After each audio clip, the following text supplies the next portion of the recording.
Bonjour à toutes et à tous, ici Romain de CryptoTrader et je suis ravi de vous retrouver dans cette nouvelle vidéo d'analyse technique.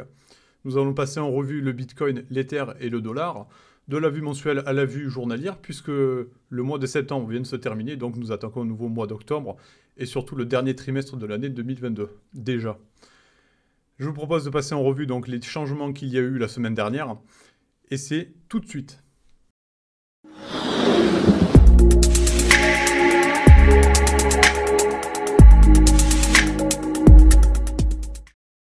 Et donc, comme je vous le disais en introduction, nous allons analyser de la vue mensuelle. Pour commencer ici avec le Bitcoin que vous avez à l'écran. La vue mensuelle pour la clôture du mois de septembre se fait avec une bougie rouge bien plus petite que pour les mois précédents que nous avons pu avoir. Par exemple, pour le mois de juin, une bougie conséquente. La clôture se fait sur le niveau de Fibonacci. On a enfoncé ce niveau, donc attention aux possibles retracements long et moyen terme qui pourraient survenir. Cela dépendra évidemment de l'évolution de l'ensemble des marchés, pas seulement crypto, mais un peu plus globaux.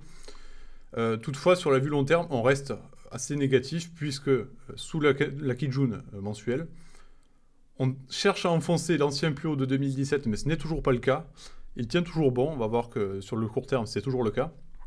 Toutefois, si on vient l'enfoncer, attention au retracement d'abord sur l'ancien plus haut de 2019, à 13 766 $, et après ce sera le plat de Kijun ici à 11 454 $. Ça fait des supports beaucoup plus bas, c'est sûr, mais techniquement c'est ce que nous avons à nous mettre sur la dent, au moins pour du long terme. Notez également les volumes qui restent assez importants, et si on jette un œil au MACD, il reste vraiment négatif, avec un croisement des moyennes mobiles assez conséquent, et donc un histogramme qui reste assez fort. Sur la vue hebdomadaire, ce qu'on peut voir ici, c'est une clôture sous le niveau de Fibonacci, donc attention là aussi à cette clôture qui est donnée, qui est assez négative. Peu de changements quand même pour les 2 dernières semaines. On va dire que le marché est assez plat, on peut le voir ici, on a quand même des volumes qui sont assez forts puisque nous avons des gros moments de volatilité. Mais les clôtures se font sensiblement sur le même point et donc on n'a pas forcément d'évolution pour le marché crypto et notamment pour le Bitcoin. Une séance positive serait une clôture au-dessus du niveau de Fibonacci, qui empêcherait quand même un possible retracement vers l'ancien plus bas des 17 750 $. Car pour l'instant, c'est quand même le scénario envisagé si on ne clôture pas au-dessus de ce niveau. Un second niveau positif sera une cassure de cette résistance ici, représentée par la Tenkan hebdomadaire. Si on vient la casser, ça sera vraiment positif, au moins pour le court terme, puisqu'on enfoncera à la fois la Tenkan hebdomadaire, et on va le voir tout à l'heure, des niveaux clés sur le court terme. Si on vient casser ce niveau, ça sera une opportunité pour aller chercher dans un premier temps les 25 200 $. Et par la suite, dans le meilleur des mondes, et vraiment si les marchés rebondissent et si la situation s'améliore, le ratio de Fibonacci ici à 32 000 $. Attention à la Kijun qui viendra jouer un rôle assez important en termes de résistance. Voilà pour l'instant le scénario envisageable si on vient casser ces deux niveaux-là clés. Pour l'instant, il faudra donc prouver cette semaine qu'on est capable d'au moins un peu rebondir en cassant les 19 800 $. Toutefois, le MACD ne donne rien en termes d'évolution, même si les deux moyennes mobiles se croisent, on n'a pas forcément de gros signaux donnés de ce côté-là. Enfin, pour terminer la vue du Bitcoin en journalier que vous avez ici, donc une vue court terme, c'est ce que je vous disais, c'est qu'on n'a pas forcément de changement. On a eu des tentatives de cassure à la hausse, notamment le 27 septembre, avec une forte tentative, on peut le voir avec des gros volumes, mais finalement la clôture s'est faite sous la Tenkan. Et depuis, on est soit bloqué par cette Tenkan journalière, comme aujourd'hui par exemple, en témoigne le graphique, soit par le niveau de Fibonacci ici, donc on est vraiment bloqué. On est dans une situation, en fait, si vous voulez, dans un range, tout simplement, un range plutôt intraday, dans lequel il faudrait sortir par le haut pour avoir quelque chose de positif. Si on casse les 19 800 $, comme je vous le disais tout à l'heure, c'est un retour d'abord à la Kijun ici à 20 500 $, et par la suite ce sera le bas du nuage journalier avec cette trendline qu'on pourrait qualifier de court terme là aussi, puisqu'elle représente beaucoup de points importants. Si on la casse ici, à mon avis, ce sera là le déclenchement que les acheteurs ont repris une certaine force et ont repris la main pour aller à la fois casser le plat de SSB ici et retourner aux 25 000 $. On n'y est pas encore, il faudra faire ses preuves, mais pour l'instant, c'est ce que nous donne le marché. C'est-à-dire de l'attente. Si on casse par le bas, comme on a pu le faire plusieurs fois la semaine dernière, mais le marché a réussi à se reprendre, toutefois, si on casse par le bas avec une bougie franche, attention à ce retour, donc, comme je le disais tout à l'heure, à 17 700 $. Et là aussi, peu de choses à dire avec le MACD qui reste assez plat.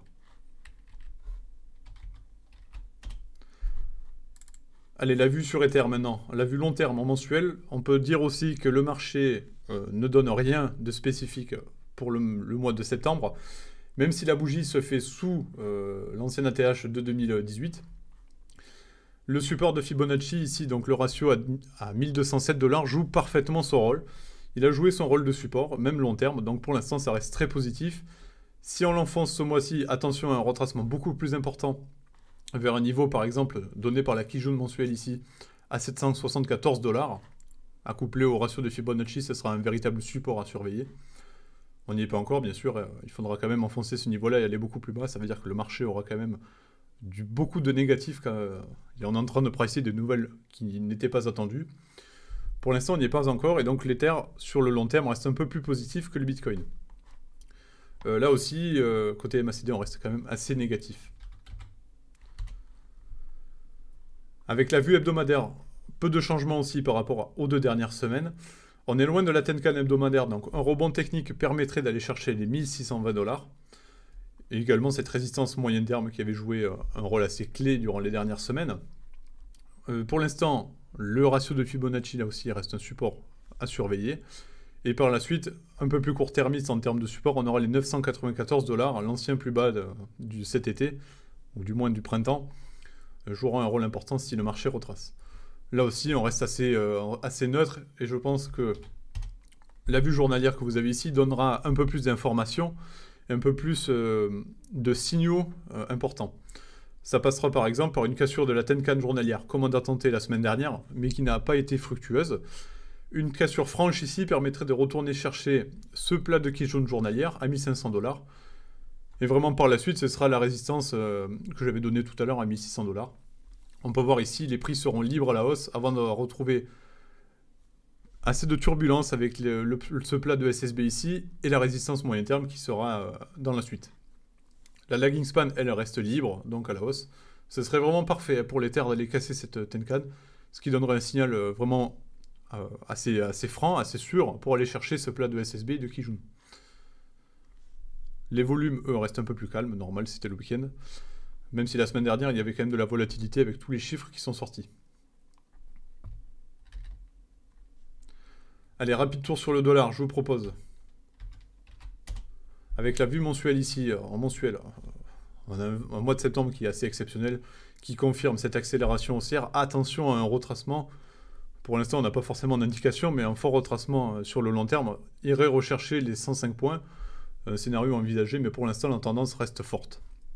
Le MACD, lui, ne fait pas de plus bas avec son histogramme, donc on n'a pas de signal là aussi de possible retournement long terme. Sur le moyen terme, là aussi, peu de choses à dire, une tendance qui reste forte, une bougie hebdomadaire qui clôture dans le rouge toutefois, donc attention à cette semaine pour le dollar.